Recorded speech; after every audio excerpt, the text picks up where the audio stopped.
Good? Okay, so in preparation for the exam, I wanted to do a complete the worksheet example. Everybody's good with that? So we're going to work through some adjustments, complete the worksheet, and then we'll do financial statements from it. If you really want, we can even do closing entries from it too, right? We can work through the whole process. Okay. So I made up a hypothetical company. I don't know what they do. I don't know what their name is because I didn't make that up. But I gave them a trial balance. And we have cash, accounts receivable, inventory, prepaid rent, equipment, accumulated depreciation on the equipment, accounts payable, capital, draw, sales, sales returns, purchases, purchase returns, wages, rent, depreciation, and utilities. Good. Simple, short, right? So we can do some things here. We got to stop and think, what are our adjustments?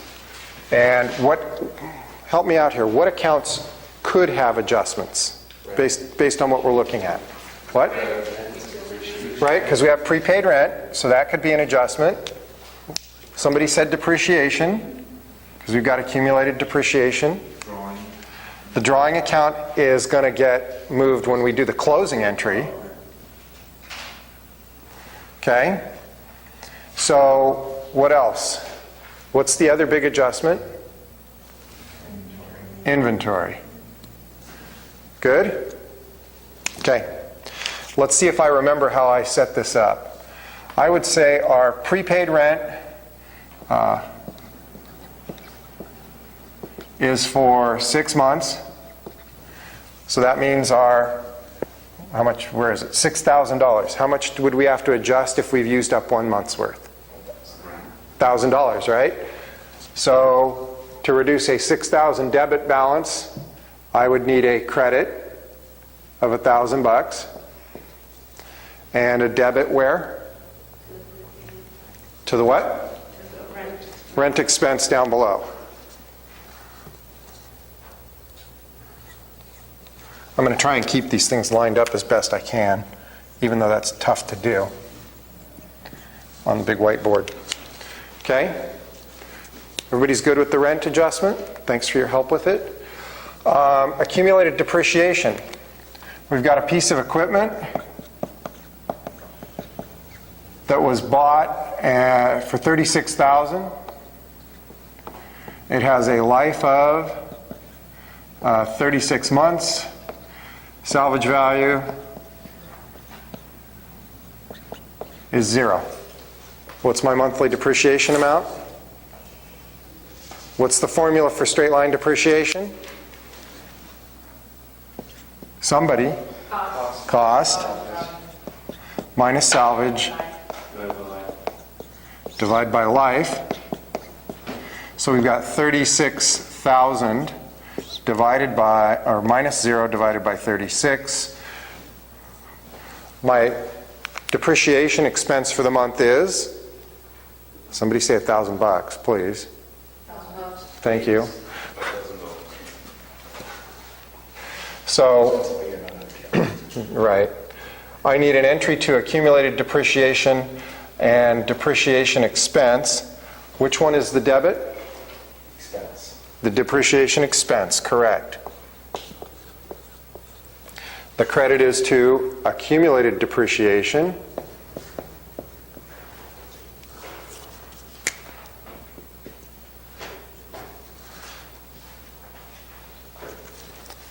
Everybody with me? Am I going too fast? Am I boring anybody? Because we can skip this. Other than the cameraman, am I boring anyone? Okay. So that covers our 2 entries here. The third one would be inventory. What's our ending inventory? I don't know. We can make up a number. What would you like it to be?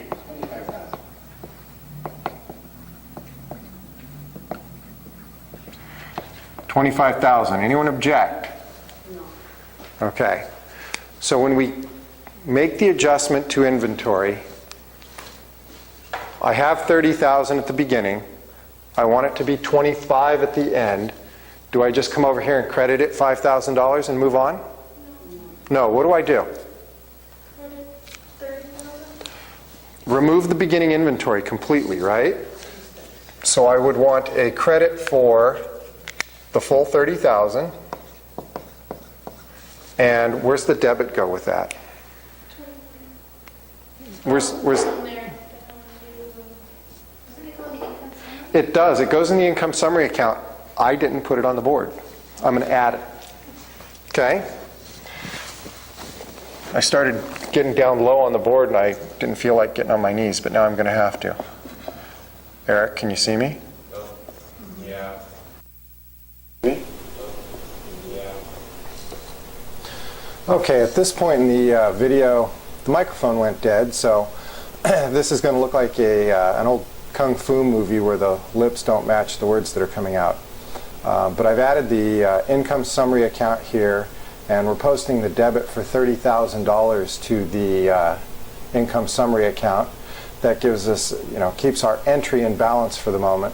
So we've removed beginning inventory by crediting it for $30,000 and debited income summary for $30,000. Some of you are going to ask, and the question in the classroom right now is, why are we debiting income summary? Why doesn't it go somewhere else? And the answer here is because in cost of goods sold, we take into account the beginning and the ending inventory, and the difference between the two of them affects what our profitability is.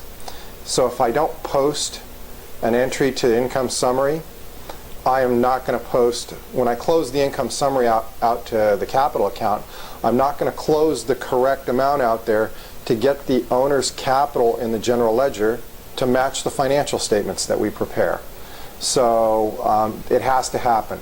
So step one in the process, remove beginning inventory by crediting it for the full amount and debiting income summary. Step two, we'll see in a second, is debit in inventory for the full amount of the ending inventory and credit income summary.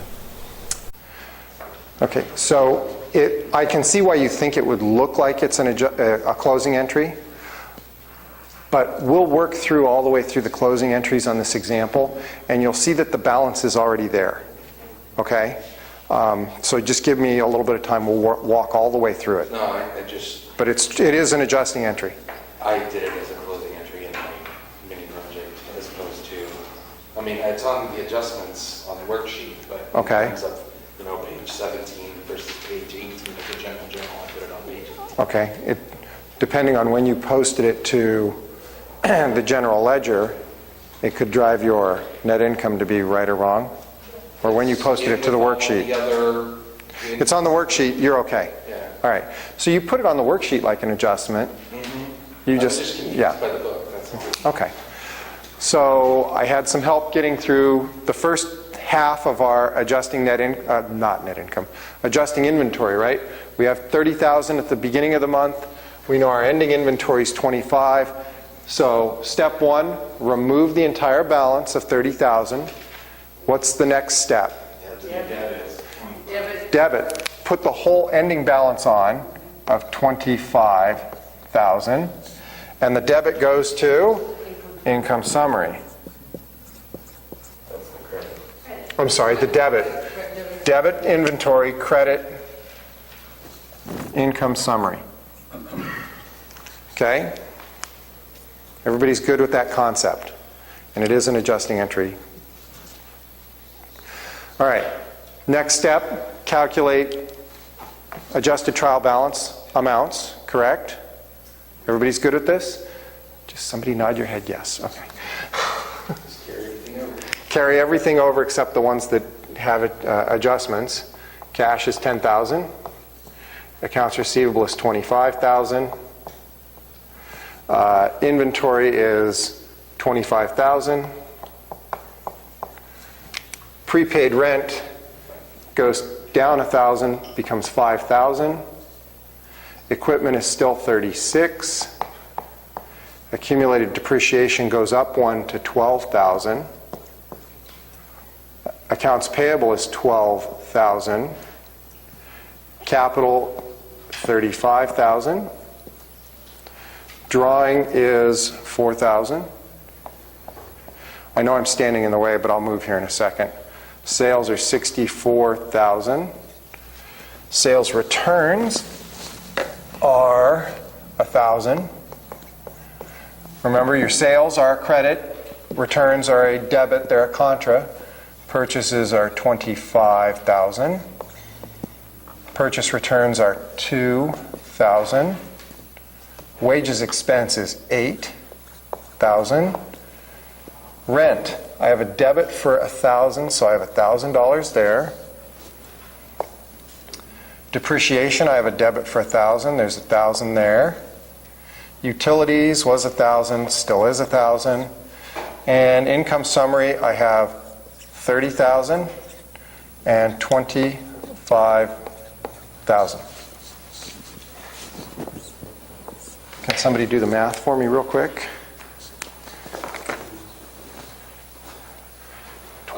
57,000 on the adjustments columns.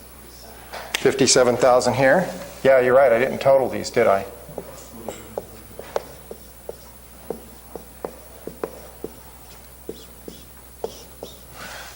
Thank you. Did anybody total the adjusted trial balance for me? I think it's 115, 5,000. Hang on, let me do some quick math.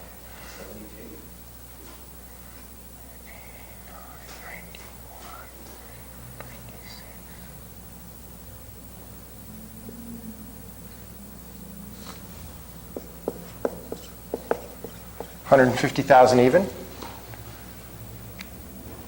Yep, both columns? I'm hoping we're in balance. Yeah. That would be the objective, right?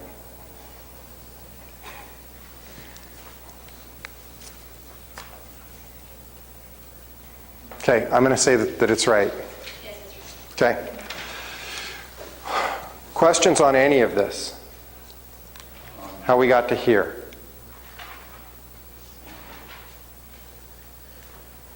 What are the last three at the bottom of the debits column for adjustments, A, B, and C? There's a $1,000 debit to rent expense. Goes with your reduction in prepaid rent. There's a $1,000 debit to depreciation expense, which goes with your credit to accumulated depreciation.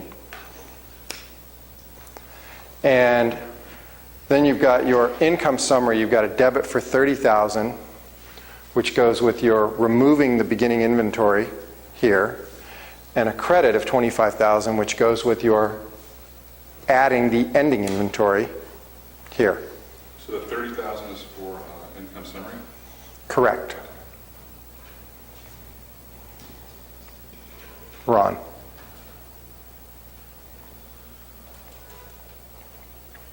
I don't often see you puzzled. Please ask the question.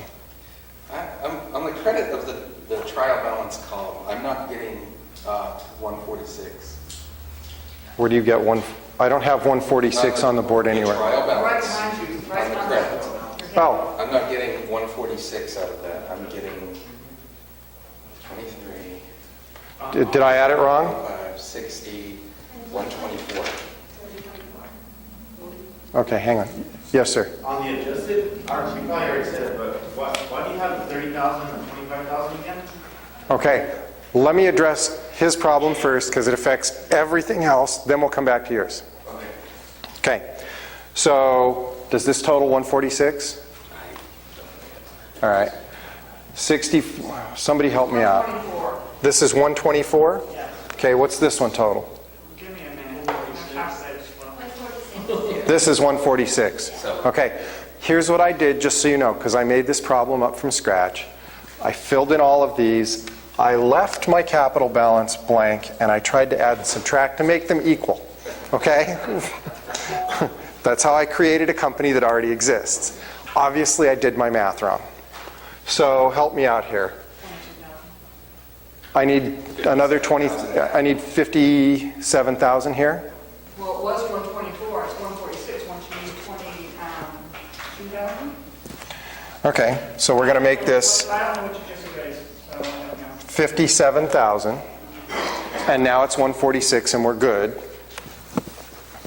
But that means that that mistake carries all the way through and I have to come over here and change it here as well. Kind of embarrassing when you make a mistake, but let's fix it now. Okay? So now we have to check the math and make sure that they add up right. Did someone add the debit column for me in the adjusted trial balance? Would someone please? What's screwed up? I'm still screwed up. We'll get you to you.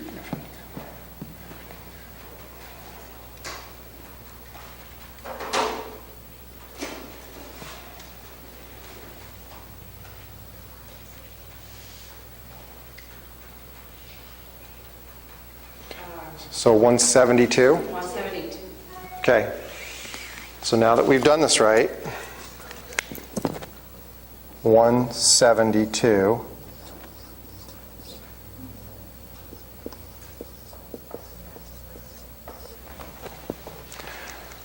That's what we get for living life without a net, right? Okay, so does everyone see what I did? I made a math error when I calculated what my capital must be. And we just pretended like we were in balance the whole way, didn't we? Because I added up this column and everybody said, oh, well, this one, nobody refuted that the other one didn't add up. I only added up the right side because it's easier. Yeah, that's what I did too. Okay. All right, so I had 2 questions pending. You are first. So yeah, why is it that you have to go 30,000, 25,000? Okay. Right by? No. Remember, the rule is when you're making your inventory adjustment, step A, credit the full balance of your beginning inventory. Remove it. Take it to 0. Okay? Make inventory go away. Make inventory go to 0 and debit the income summary for it. Then debit inventory for the ending balance to put it all back and credit income summary for it. The big reason why we do this, yes, the net effect is a $5,000 debit. I agree with that. But what I have here when I go do my balance sheet or my cost of goods sold section, I know what my beginning and ending inventory is. It's right here on my worksheet. And I don't have to go look it up somewhere else. Yeah. Okay? Yeah. All right. Ron, your question, sir. Oh, no, they all add up now. Oh, we fixed your concern with the math. Okay. Thank you. Other questions before I go on? Everybody's comfortable with making the adjustments, completing the worksheet. Notice I'm not doing the extra 2 columns, the income statement and the balance sheet column, because I need the board space. You guys know how to carry the balances across to the other columns. There's no real mental math that has to be done. What we do need to know is where does the balance sheet account stop and where does the income statement account start? And right after draw and before sales, all of this is your balance sheet.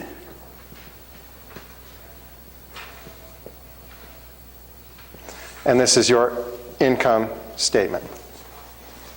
Good? Challenges? Anybody? Good? Yes? No? Maybe. Notice the income summary, I'm treating it as part of your income statement. Why?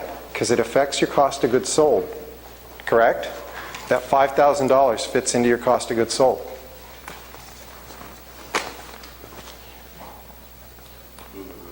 I'm over here. Okay, I'm going to work further down the board this way.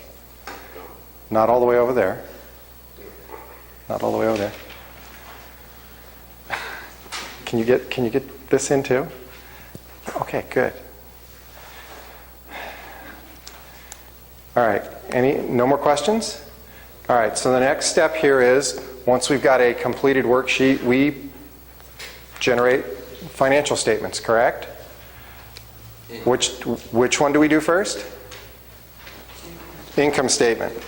So we need who, what, and when.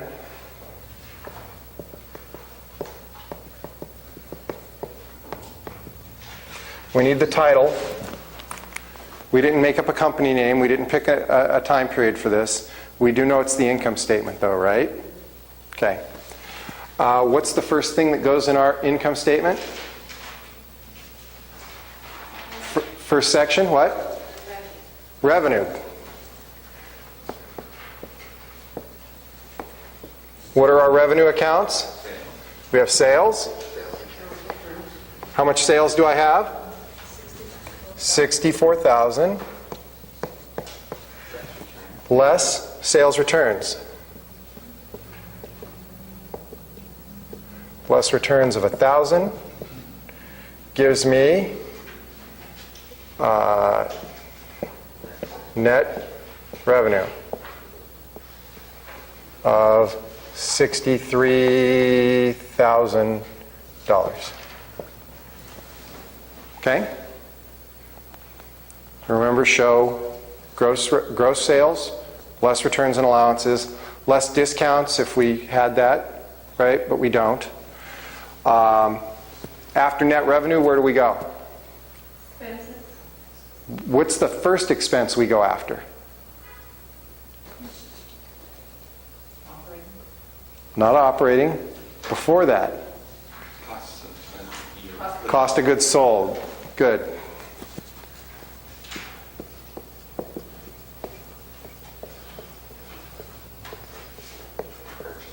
Okay, so the first thing that comes up is, what's the first element in cost of goods sold? Close, but not quite. Beginning inventory, right? We had some things sitting around in the warehouse that we could sell. So we have beginning inventory.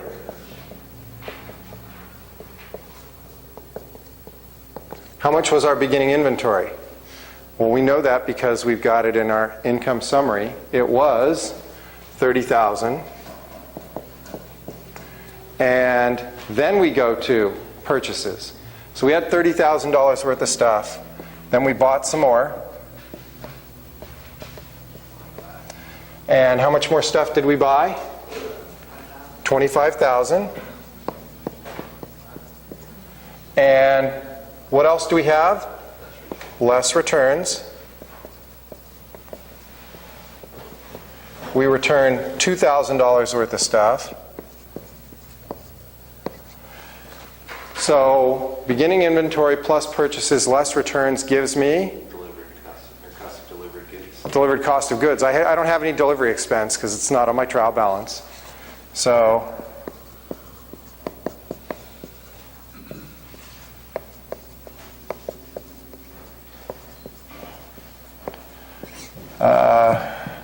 $53. I thought the delivered cost of goods only included the purchases. The beginning inventory wasn't delivered. And then you add the beginning inventory to the delivered cost of goods. And that You know what? You are right. Okay. Did we just put cost of goods sold in the vehicle? Ron has hit me with a technicality here.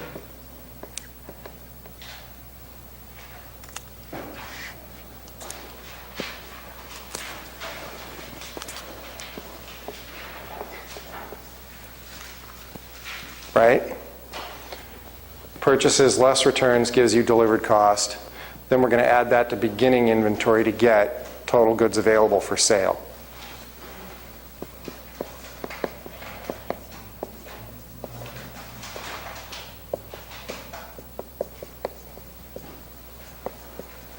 And that's where I get 53,000.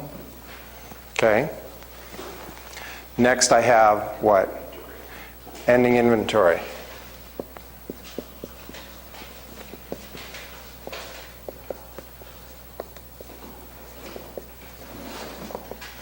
My ending inventory is how much?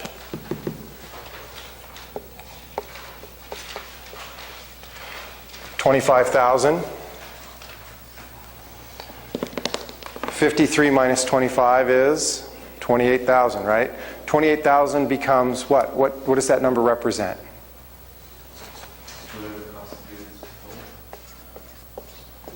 I have delivered cost of goods up here. Okay? This has to be my cost of goods sold. Profit, gross profit? No, that's after you take it away. No. Cost. Cost of goods sold. Sold. Net revenue minus cost of goods sold. Okay.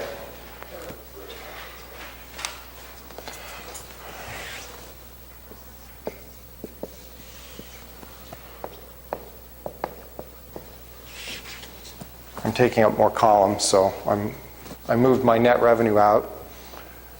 My cost of goods sold. Net revenue minus cost of goods sold gives you what? Somebody other than Ron. Gross profit? Gross profit.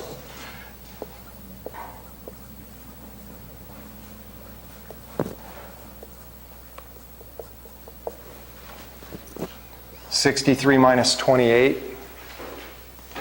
Anybody? 35.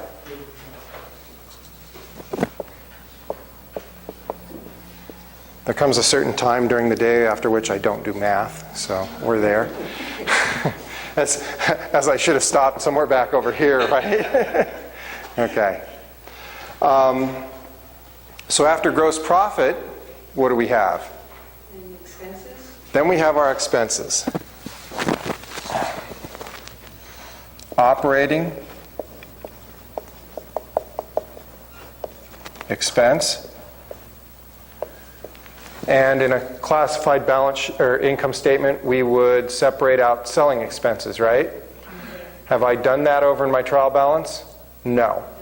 So I don't have any selling expenses. So let's just list our operating expenses. And right now they are wages, rent, depreciation,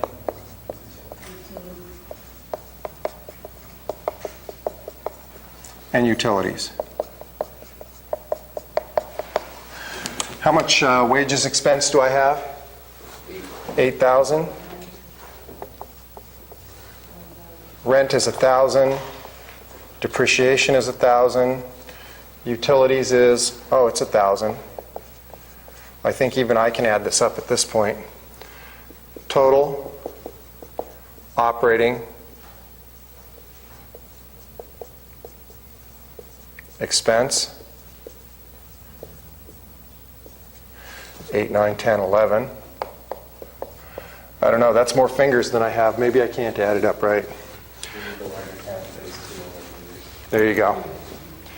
So gross profit minus operating expenses gives us what?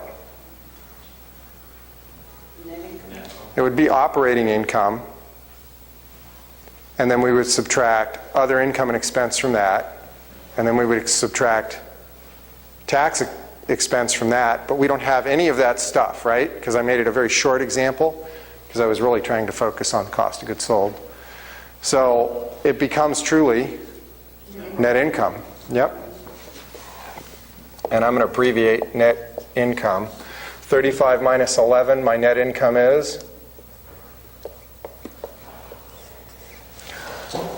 Good. Everybody's okay with the income statement we just went through?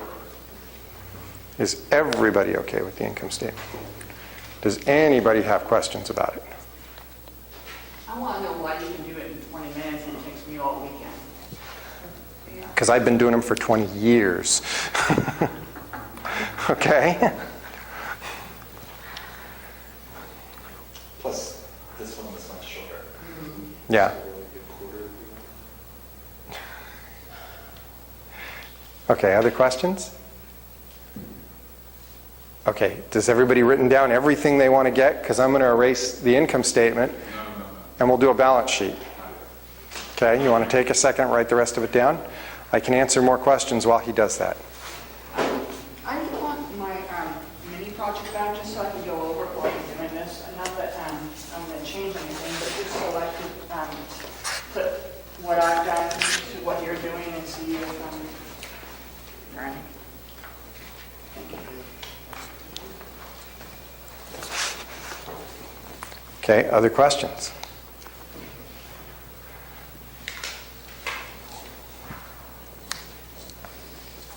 Yes? On the income statement, would you put the 28,000 in brackets since we're It's my cost of goods sold. It's not a negative number, even though I'm subtracting it from net revenue. Okay? Good question. If you were to calculate, anybody ever talked about gross profit percentage or gross margin percentage?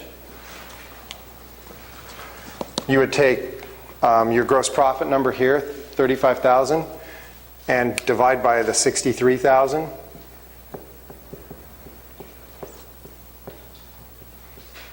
And it gives you a percentage. If somebody could do the math real quick and tell me what that is. But that's your gross profit percentage. What is that a percent of something? What's that? 54% of that nice.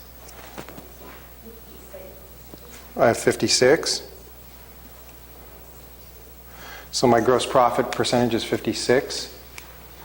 Assuming that that's right, what that says is for every dollar of sales, 56%, for every dollar of sales, 56 cents of it is left after the material you bought to cover your overhead, operating expenses, and your profit. Okay? All right. I can erase now? On we go. So what's the second financial statement we prepare? What? Balance sheet. Second financial statement we prepare. Statement of owner's equity. Somebody write down net income is 24,000. We're going to need it. Even. I use nice big round numbers on purpose. Okay? So, who, what, and when? The what is the statement of owner's equity. Statement of owner's equity is no different in a classified income statement and balance sheet scenario than it was before when we learned it in Chapter 4. What's the first thing in statement of owner's equity? Beginning capital. What was our beginning capital? 57,000. What's the next line item? Additions to capital, a header.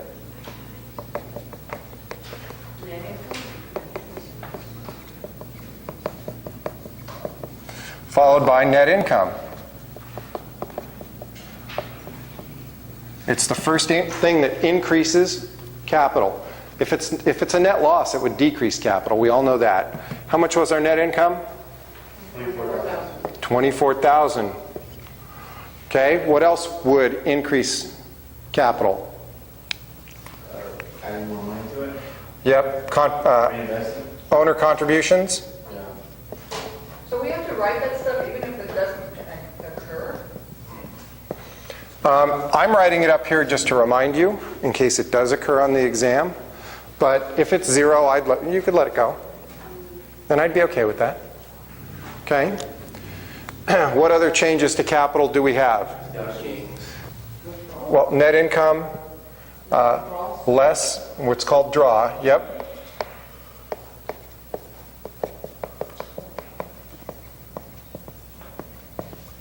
How much did we take out? Okay. Gives us our ending capital. A lot of times you'll see that in here they'll say total additions, and then they'll list less withdrawals, and then they'll give you ending capital. Okay? Both of them get you there. The other is a little bit more formal. So 57 plus 20 is, sorry, I'm going to write 67. Because again, I should not do math this late in the day. Okay, so owner's capital is how much? 77,000. Ending capital. Good? Questions on this one? Question. Why does that one have brackets when the other thing that she asked a question about earlier did not? She asked why cost of goods sold was not in brackets. And typical... It's being subtracted from something else also. True. Typical convention, though, is that it does not. Because it's the total cost of your goods It just isn't. So what is? I mean, like, what is the convention besides what we... Everything in your income statement is listed as a positive number until you get down to other income and expense, and then you add gains and subtract losses. So you could put those losses in a bracket showing that you're subtracting them. That's the real convention there. Okay? Sorry. Yeah. Other questions?